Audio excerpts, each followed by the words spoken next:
just absolutely no traction. The front end slid out from under him. Losing 2 spots to James Stewart and Ricky Carmichael. There are those who would say it might have happened anyway, but Chad Reed tipping over makes it a lot easier for Stewart. Here comes Carmichael, and these two have resumed their battle, this time for the lead, and apparently both pretty much, if not at 100%. Well, here we go again. If you're not smiling right now, you're not a motocross fan, because this is what it's all about. The gap behind them tells the story. These two are the class of the field when they're both running at full tilt. And so James Stewart and Ricky Carmichael, as Carmichael goes inside, can't quite get close enough to make the pass. Stewart is there, Carmichael right behind him. And yes, if you're a motocross fan, you're smiling right now, and if you look close, you'll see smiles on the faces of the fans around the fences here. Carmichael goes outside, crosses back in with a great drive up the hill. They flatten it out side by side, little kickouts there, and here they come in tandem. James Stewart with Ricky Carmichael right behind him. Inside goes Carmichael again to take the lead, but not for long. And he does it again, side by side, pushes Stewart out off the edge of the track, and Ricky Carmichael takes advantage by a couple of bike lengths. You know this is not over. Well, Ricky's been definitely forcing the issue. Anytime these two get together, he doesn't waste a lot of time. He gets in there. If he's got to bump him, he did it at Budds Creek. He'll just shove you out of the way. Yeah, that's how he gets around you now. And the rain has subsided for the time being, so the track, whatever. Oh, Stewart turns the favor right back, comes in and blasts Carmichael to take the lead. Oh, snap. Now, how angry is Ricky Carmichael right now? He's been doing that to James all year. I think James just finally said, hey. So James Stewart retakes the lead in dramatic fashion. Whether real anger or just that competitive spirit that both of these men have is going to rise to the top, that's exactly what we have to think here as Stewart and Carmichael resume their rivalry, resume their battle. It's Moto 1 at Washougal, and stay with us. Championship by FMF. This is what they had in mind when they put the season together. James Stewart and Ricky Carmichael going after each other. Hammer and tong, as our British colleagues would like to say, and Carmichael trying to find another way around. Now they've both exchanged sort of rabbit punches, if you will. Now let's see if the real knockout, if either one can deliver it. Well, Ricky pushed him off the track. There wasn't a whole lot of contact there, but he definitely didn't leave him any room, and James went off the track, had to go around a jump. And when James came back, he ran straight into Ricky. He shoved him right completely off the track. So now Carmichael just took the lead again in a very gentlemanly pass by comparison. So apparently the hostilities have subsided somewhat, at least, with an exchange of block passes.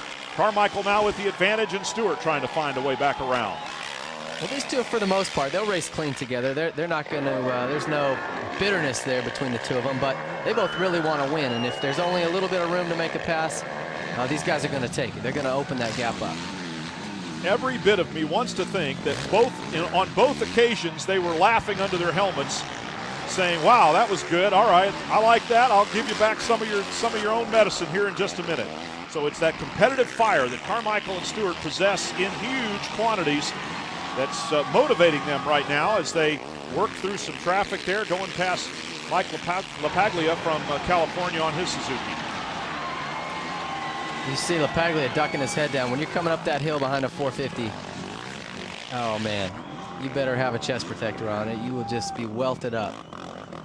James Stewart getting close to Carmichael once again as they work the track here at Washougal after a little rain shower. Yes, there's some mud covering both rider and machine.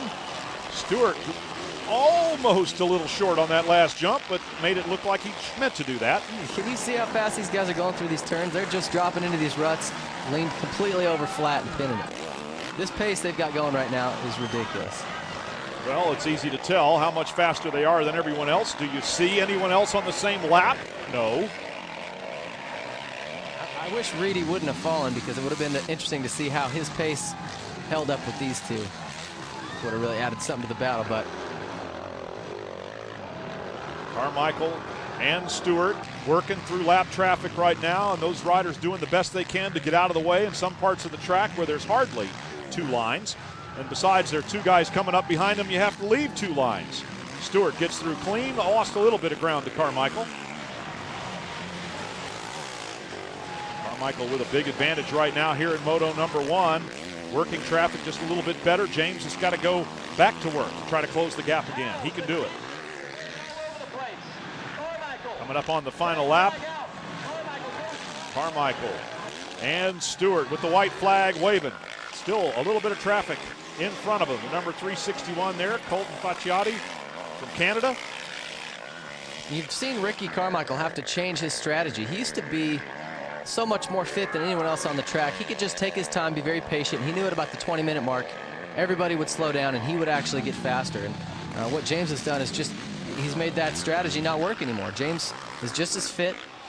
He's faster than Ricky used to be, so Ricky had to increase his speed and attack right from the beginning. I mean, James isn't dropping off his rear wheel here at all. Ricky's having to push all the way to the finish. So I would be interesting to be a fly on the wall at their little team meetings and see what Ricky's strategy is. You know, it's got to be just, hey, get to the front as fast as you can and haul butt, because James is going to be right there. Well, James is right there, but seems to be coming up on lappers in slightly less opportune moments. So Carmichael's been able to maintain this gap for the last lap, and we're on the final lap right now, but Stewart isn't cutting him any slack. And he's not backing off either. He wants Ricky to know that he can finish right behind him. These are the turns I'm talking about. Look how fast they get through these corners. Carmichael on the final lap here in Moto number 1, still working traffic. James Stewart doing everything he can to try to get up there and make a race out of it as Carmichael continues to bounce it around and ride aggressively. The only thing that Stewart might have is a little less race fitness than Ricky Carmichael, because he's had a few weeks off here and there. Yeah, he has taken some time off. At Colorado last weekend, I think he was definitely sort of blowing the cobwebs off, and he's obviously a little bit better here, and I think as the season goes on, these last 4 races, he'll get even better and even better. These races will get more fun to watch, because James is just going to continue to get more comfortable racing again, and they're going to continue to work out the little glitches that they've got on that bike, if there are any, if that rebounding issue is as big a problem as they're saying. And when they figure those little things out, James is going to take off a 10th here, a half a second there, and he'll be even closer to Ricky if that's possible.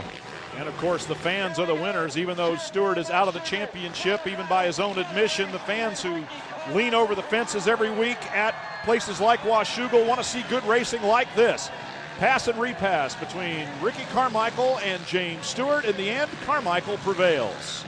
Oh, Ricky's waving him up. I wonder what this is all about. Well, it looks like some good sportsmanship in the end, and they'll race again.